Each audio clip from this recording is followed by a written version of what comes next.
Welcome to Campus Literature Week 2022. Our theme this year, Conversations, Languages, Worlds.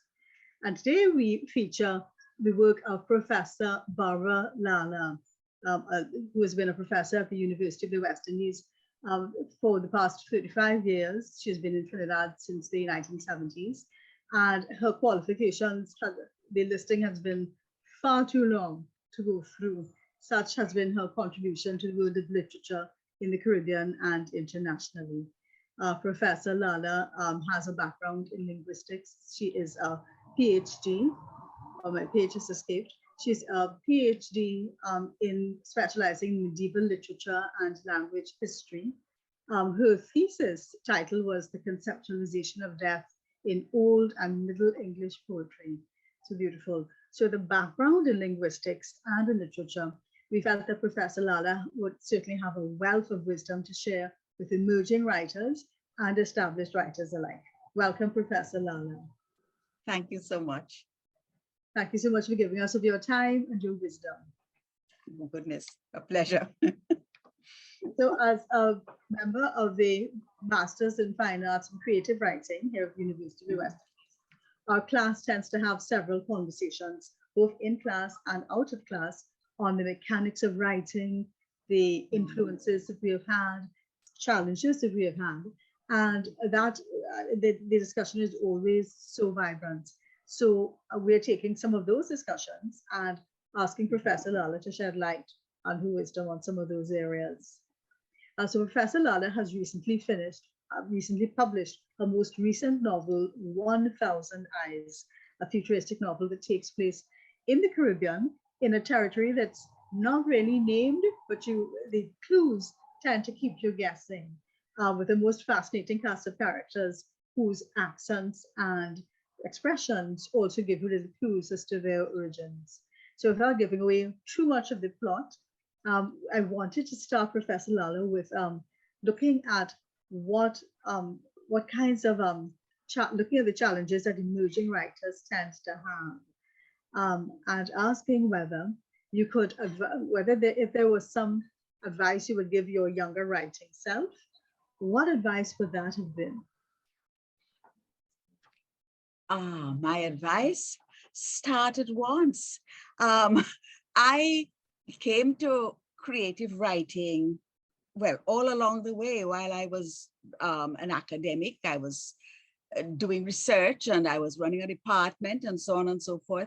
And of course, there was never much time and you had to just keep stuffing it into little corners. And sometimes I would say to anybody who means to start at once, because it's not that you're going to find yourself with more time in 10 years' time. Start right away. Now, that time tends to be an issue because we will always, different people have different responsibilities and therefore different amounts of time that you could actually devote to writing. So how would you advise someone uses those pockets of time that can be very short? Well, you see, my situation is that for example, I don't suffer from blocks, you know, the famous writer's block and thing. I think I had so many impediments in opportunity to write that it was kind of dammed up there. And once the opportunity opens up, it floods out. So my challenge is really control. I try to focus first on what I want to deal with, the major theme, events, or characters. I find they're almost indistinguishable from each other to begin with. I believe it helps me at this stage to define why I would do this. What's so important about it to me and potentially to others. And that is, I suppose, what is there in my own take on it that distinguishes it from somebody else's take on it. All that means I start out with a topic I can believe in and with what I think is a unique angle on it. Next, I try to get a line of events. I decide in that line of events, where do I want to start? At the beginning, the end, midway? I just do as I like, for I can always shift it around. We have computers now. So I don't get hung up. Another important step is I decide who is going to tell the story, whose voice I'll convey. One voice or more than one. And also, how much does this narrator actually know? How much do I, as the author, have to know, and what research do I need to do? So I have lists growing and branching as I think it out. Sometimes you're thinking on the treadmill, sometimes you're thinking while you're frying plantain, but you're sort of always thinking about it. Now, When you write best, you know, I write best in the morning. So each evening I decide what is the troublesome something that I am going to do, that I'm going to give the best of my mind to first thing in the morning. And then I press on willy-nilly during the day, just making a mental note that I don't have to worry about that particular challenge that has been worrying me because I'm coming for it in the morning. I've clear time to write. I have to set limits, which is harder. And at night I have to push it away. And if it wakes me up, I read something light that I've read before, because if I start, it will keep me up all night. So I resist going to my desk. Otherwise, I might just work all night, and I physically can't do that anymore. You mentioned research, and that's one of the things that we are taught: research, research, research. Oh, yes. Have you had the experience where you have researched for a plot, perhaps, or a character, and discovered that in the course of your research, it essentially places a kind of a halt on the plot that you were considering, or somehow nullifies a character that had otherwise been blossoming? Have you had the experience of having to perhaps scale back a character, or take him in a different direction, or to simply redirect a plot based on your research, but perhaps not where you wanted your plot to go in your heart? I have had characters just take off and do stuff I had no intention of them doing, very stubbornly going that, but I don't think as a result of the research. I have never found the research anything but enabling. I have never experienced it as a block. I have born and grown up in it. I give you an example. I have to research everything. So for example, in a book I wrote some time ago, Cascade, there is a character who is suffering from Alzheimer's. Now, I have a direct experience of Alzheimer's. My mother lived with me with Alzheimer's. But I went out and I researched Alzheimer's because I was so close to it. And I had arrived at my own conclusions about it. But the research could only help. The research was never a stumbling block. It was always an enabler for me. For me, it's probably different for different people. Thank you so much. And in looking at, you talked about obstacles to the story's progress and using your time efficiently. So in that, we've had a little glimpse into your personal writing process, which is always helpful. Now, so you talked about voice and deciding which character would have the voice, which character would carry the narrative. Well, in looking at Caribbean voices, and that's a discussion that tends to come up in and out of class quite a bit, where we're looking at remaining authentic to our Caribbean voice. And in that, we are talking about other Caribbean languages, such as Creole, our vernacular, our dialect, and balancing wanting to be authentic in our voice and in what's reproduced on the page. Balancing that with the reality that many of our readers are going to be people not familiar with the Caribbean experience, with the Caribbean lived experience, persons who may speak standard English, but who may not be familiar with our expressions and our dialects and so on. How do you achieve that delicate balance between being authentic to that Caribbean voice that you may want to give expression to, and at the same time being considerate of readers outside of the region? Well, yes, this is probably one of the most crucial questions, I think, in writing Caribbean. You want the exactly right voice for your character.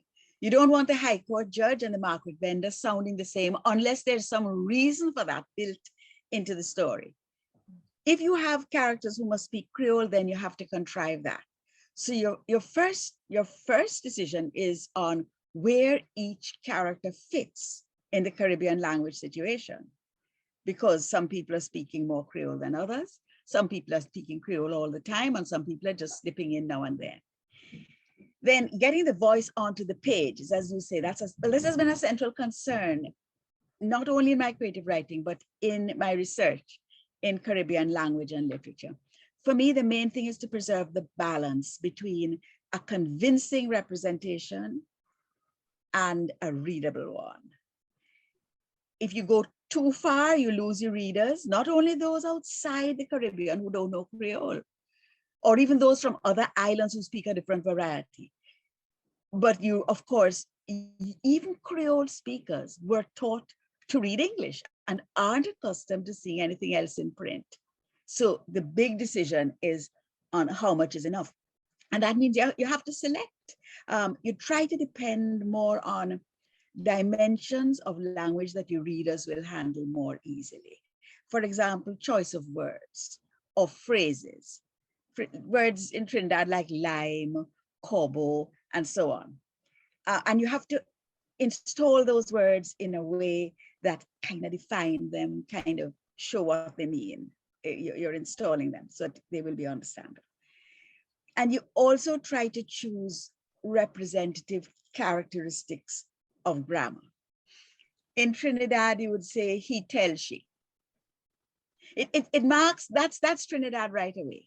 Because in Jamaica, they would say him tell her or him tell him, right? So Trinidad has selected the pronouns that are subject pronouns in standard English, and Jamaica has selected the pronouns that were object pronouns in standard English. And it clarifies whose voice you're dealing with. The pronunciation is a thing. Yes, pick a few sort of well-known characteristics of pronunciation, like t for th, you know, but don't overdo that, because that, I think, is the greatest put off for the reader. Now, that's my view, and a lot of people feel just go straight for the phonetic style thing. But once you do that, you're going to narrow your catchment area. And finally, depend on your reader. The non-Creole speaker won't miss Creole characteristics of speech. You just put in a few triggers, and the non-Creole reader is going to supply the Creole voice mentally as he or she reads. The Creole reader will do that. The non-Creole reader, it doesn't matter. The non-Creole reader is not going to say, hello, there isn't enough Creole in this, it can't be from Trinidad. They're just not going to know. You just give them you need to put in hints so that the non-Creole reader will know, okay, that's that voice. And the Creole reader will say, that's my voice, and just read in that. So depend on your reader and prompt.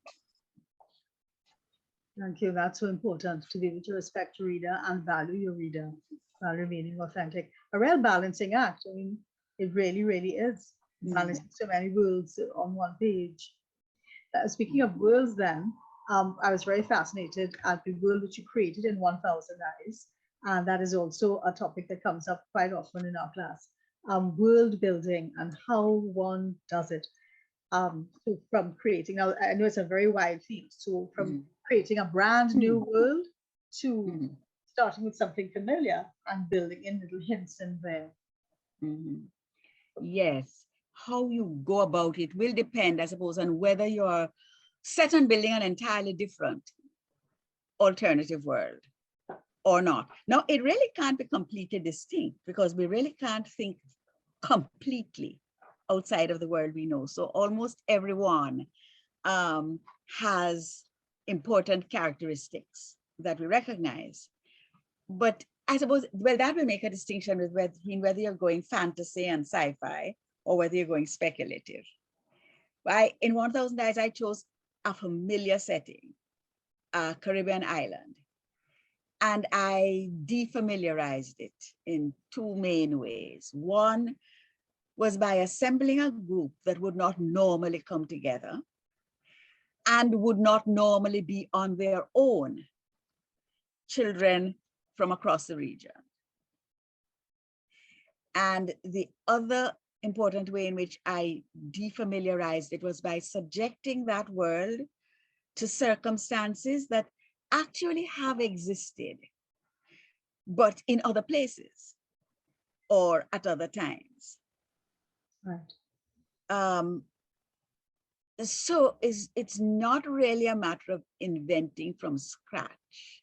It's a matter of an interface between the familiar, so the reader can relate, and the unfamiliar, so you destabilize or shock the reader into seeing the familiar anew, into glimpsing the more troubling possibilities. Now, one of the things, some of the more troubling themes that you address in 1000 Eyes would precisely be that ecological disaster that interestingly you hint at throughout the book. And then you get an ecological disaster face to face. And also the concept of human trafficking that has always been an issue in the Caribbean.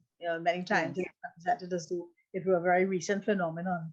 But could you talk about some of that in your own experience, knowledge of human trafficking in around the islands, and certainly the kinds of the resilience that Caribbean people have built up to trafficking and to ecological disasters, and how that transfers to your work? I have to say, thank God I can't speak of that from my own experience. I mean, no, it would be just what I had read, but that the survival, I think why it's important to me is that the survival issues of fragile island states, and of human lives that are being ruthlessly traded. These are really deep-rooted issues in our region. These are the sort of issues that define the Caribbean. And similarly, the sense of shipwreck, of sudden isolation in an unknown setting, of the threat from strangers that are stronger than ourselves. That's an ongoing issue. And these are the things that prompted me to focus on children as my central characters.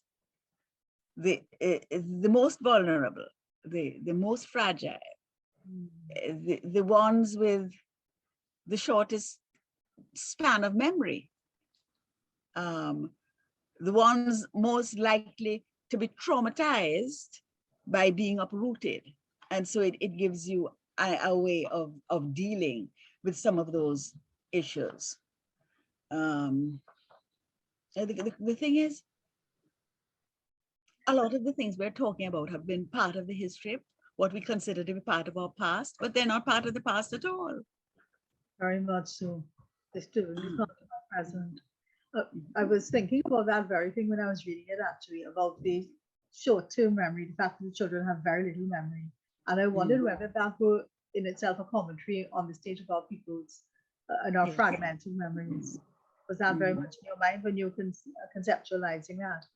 The limitations of memory and the decisions that, for better or for worse, decisions that are made out of that absence of memory.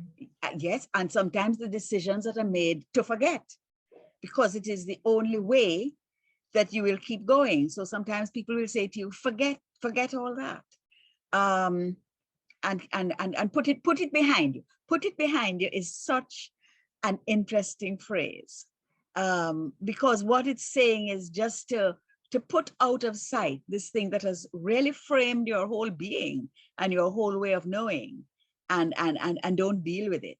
Just get rid of it.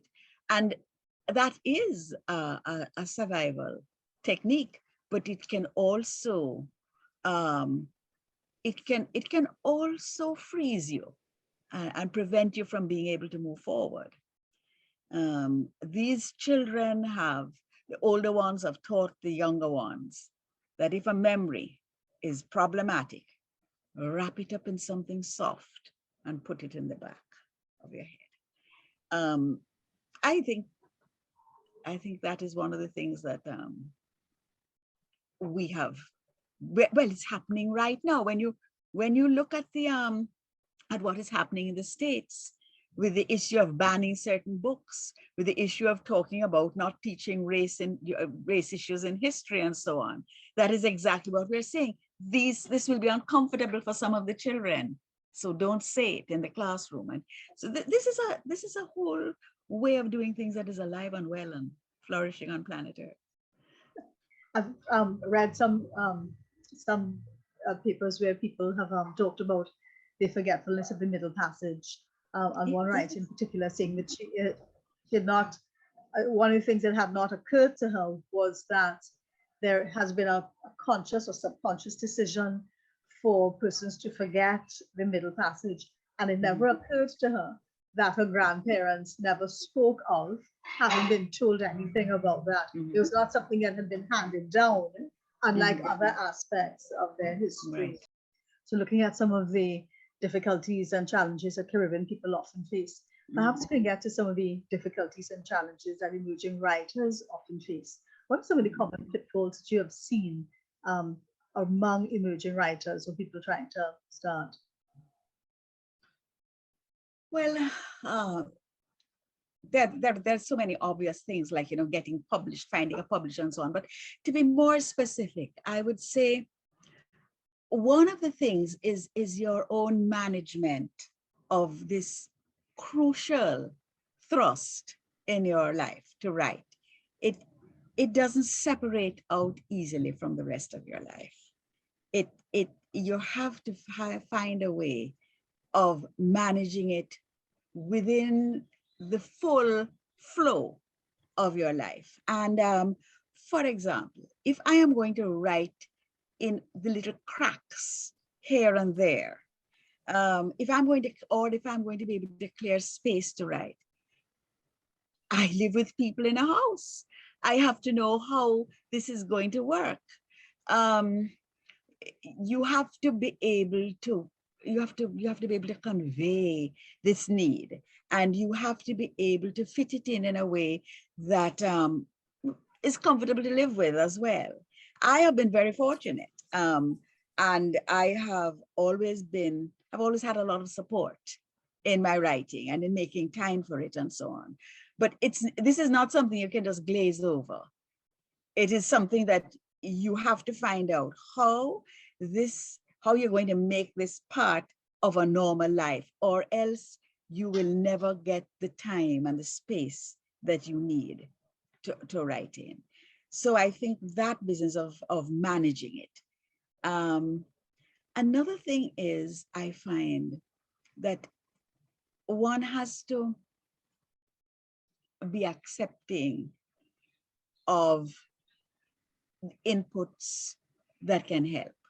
So, for example, one of the hardest things is to get back a review from an external reader that says, no, this has to be done. This is not possible. This doesn't make, and so on and so forth, makes sense. Or when you have gone further than that and your work has been accepted and you're dealing with a publisher, and the publisher starts to ask you uncomfortable questions and make suggestions that you are not comfortable with. And that is something that is really important, because you have to remember that the external reader, the editor, these people have been chosen because they're considered in the publishing world to be experts in their area. The truth of the matter is that I have become so attached to the editors I had, because I was fortunate. I had editors who tried to find out what I was trying to do, so as to tell me where they thought I wasn't making it and what were the possible options that they could see as to what I could do. And that was fortunate. Maybe not all editors are like that, but I would certainly advise the emerging writer to take into account all the suggestions. Even if you completely disagree with somebody, you need to draw back and wonder, but what in the world, what bat flew up into that person's head and made them think like that? Could it be that I really didn't make myself clear? And I think that is, you're not going to be happy. You're not going to be happy if you don't satisfy those two things: managing the writing in the rest of your life and responding in a positive way to those who are in a position to make a difference to the shape in which your work will come out. Yeah, I'm so glad you said that, because our class is quite small, and I suppose that really helps with sharing and the kind of sharing that we've been able to enjoy. So this is the MFA program in creative writing here at UWI, and people share quite freely about a need to write. In fact, just last night we had that very discussion, because we all come from very different backgrounds and very different areas of experience, and yet there's this common yearning to produce, this common yearning to write, and it is not common to be able to inhabit space with other writers who can so freely share about such a desire. So what would you advise emerging writers to do to be able to continue honing their skills? I would imagine building one's skills is a lifelong process, which you never really stop. So what might be some good areas perhaps that could help us to continue to do that in your experience? Keep reading. I would say keep reading. Read and read and read and read and read. Keep reading, because exposure to good writing can only help you.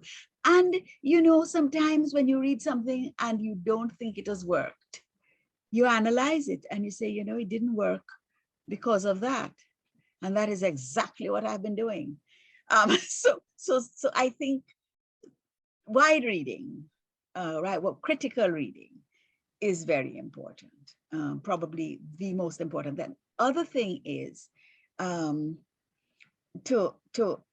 be able to put down your work and come back and look at it as new, so as to be able to say, but that doesn't work. That is not what I wanted to do. Right. So I think those are important aspects of it. Being critical to the writing of others, but also very critical of your own. Thank you. Thank you very much. Such valuable insight. And I mean that. It's so important to be able to obtain wisdom from those who continue to produce, who continue to be relevant. And I really appreciate the time you have given to Campus Literature Week, Professor Lalla. Thank you so much for your time and your wisdom. Thank you so much for having me. It's always a pleasure to talk to people who are getting into their writing. A pleasure. And I look forward to reading yours. Oh, thank you. Certainly, we will have the special treat of hearing an excerpt from 1000 Eyes, Professor Lalla's most recent fiction publication. And that will be our special treat here for Campus Literature Week. Thank you for sharing this time with us. Continue to enjoy all that is being offered this year, Campus Literature Week 2022, Conversations, Languages, Worlds. I'm Laura Ann Phillips from the MFA program in creative writing. In 1000 Eyes, a group of abandoned children from various Caribbean nations find themselves on one island. They have little or no idea what happened before. In a small sanctuary they know only as the Trust, they form connections with wild things like the ocelots.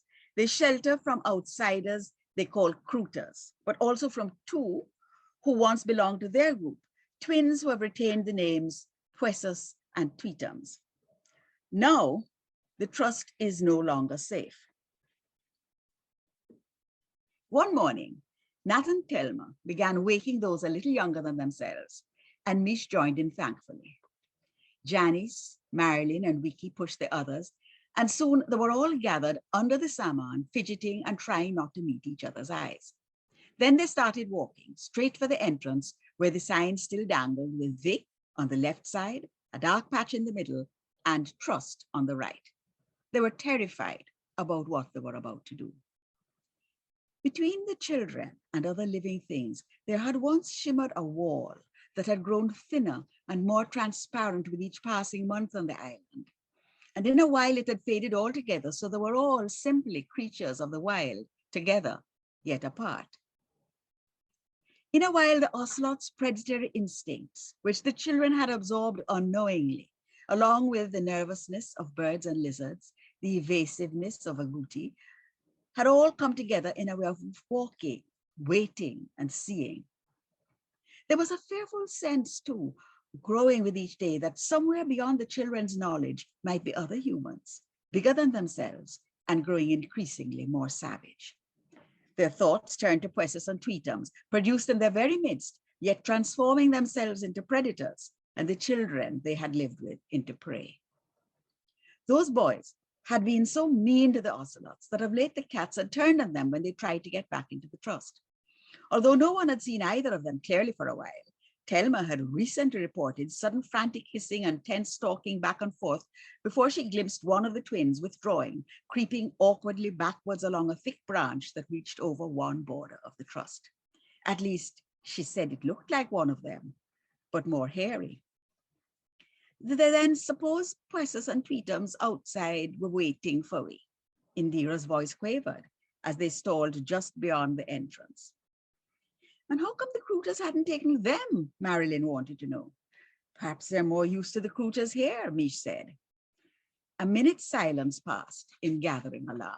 Janice's eyes widened. You mean poesis and tweetums working for them here?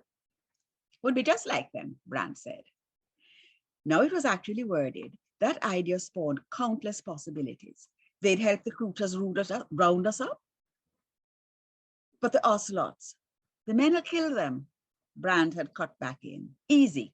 They want the skins anyway. We better get far away from where they'd expect to find us. Only then did they actually walk out of the trust, glancing behind to see if their cats were following. It was one of the things that had delayed the march. Time after time, they had agreed to set out, but it was impossible to round up and the others. Now, a couple of the children were crying bitterly and pleading to turn back. The ocelots refused to follow them out of their regular habitat, and it was only the thought of Crouters swooping in with machetes to round up cats and children alike, slitting and skinning mercilessly, that forced the band from the trust away into the bush, the bigger ones pushing the smallest forward. Not far beyond the gate, in a patch of bush that was still familiar to most of them, they almost collided with the oddest boy. Boy? He looked so much older, but thin as a reed, in a wild collection of clothes that included an oversized shirt with shiny spikes sewn all over it, and a hat with a crown so tall and a brim so wide, you would have thought it would swallow him up, but it sat firmly enough on his head. Yet nothing was as strange as the rubbish that poured out of his mouth when he started to talk in the most foolish rhymes while flourishing his hands extravagantly about how he had got there. He pointed two fingers on each hand like guns and twirled them around, babbling about his marvelous parentage, his journey with all its dangers and triumphs along the way. It just flowed on incessantly until Thelma said, "Nah, this idiot going to send me mad. We can't take this with us upon road." But there was nothing for it. He had seen them and could report on them. Nat reminded the group. So the Mamaraja had to go along. But shut up for God's sake, Nat added. Then his eyes narrowed. What your name? He demanded inconsistently. The man. Stupidness. We now go call you no the anything, said Thelma. Robber boy, 5 Cent exclaimed. Is that self? Robber boy would be more polite, agreed the new addition to the group. Robot boy? Shant asked. Nah, it's robber boy, him say. And Thelma emitted a long, slow, sour suck-teat. So Robber Boy went along, swirling his big open shirt like a cape, gesturing with a hat and talking non-stop in a motley of nonsense rhymes and words that were strange to most of them. You understand he? Brand asked Mish, quietly so as not to encourage him. You think he making up them words too? No, she said. I don't know all, but it's real words. I want to ask him where he gets so much, but then he might never done talk. He not planning to dung anyway, Nat grumbled. To dung? Josiah Marshall jeered at Nat's pronunciation, and Brand remarked that it had people around more annoying than Robber Boy. I read that passage just to show that the children had gathered with their different voices from different places. But now I want to read a short passage about Mish as a little girl trying to remember. So it began. Pictures fluttering back into her brain. Big people, big. They ran this way and that, stuffing things in bags. She stooped, snatching up book after book, the ones that were mostly words and not just pictures. A woman's face pressed close to hers with a whisper, only what we can carry, no book and thing. And quiet, Popo, quiet. No one else would call her Popo. The trek to the boat went on and on. Shine had lifted Brand, but Mish had to walk, almost running to keep up with the long legs striding beside her. From the boat, the trees on shore had shrunk smaller and smaller. Water, water. The sea slapped the side of the boat and churned against the oars. Slap, slap, churn. Slap, slap, churn. Mish must have fallen asleep by the time it was light, for she opened her eyes to the long shadow of a bigger boat, a ship. Men leaned over the side, towering above her, and shouted. Brand slept on somehow across Shine's lap. A heavy form crashed down, boots just missing her head, and the boat tipped wildly. Then, a hand gripping thick black hair yanked up the woman's chin while his other flashed steel, and Shine grabbed Mish and clamped his hand over her eyes. He never made a sound, but his body heaved with sobs. The rope they let down from the tall ship chewed into her as they hauled her up. Shine again, his arms clamped around Brand and Mish. He whispered that they must be quiet or the men would hurt them. Nah, one of them laughed. We go throw she in the hold with the rats. On cue, a big one whisked by, paused, and looked back furtively. The huge gray sat up and quivered its nose at her above a show of incisors, then leapt away from the seaman's boot with a whip of long bare tail. You want to see more?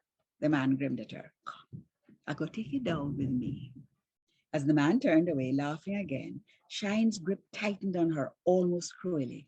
Never go down there, he whispered. Not with anybody. Rats? Her voice was thin and raspy. Thousands of rats, he answered after a moment. All sorts.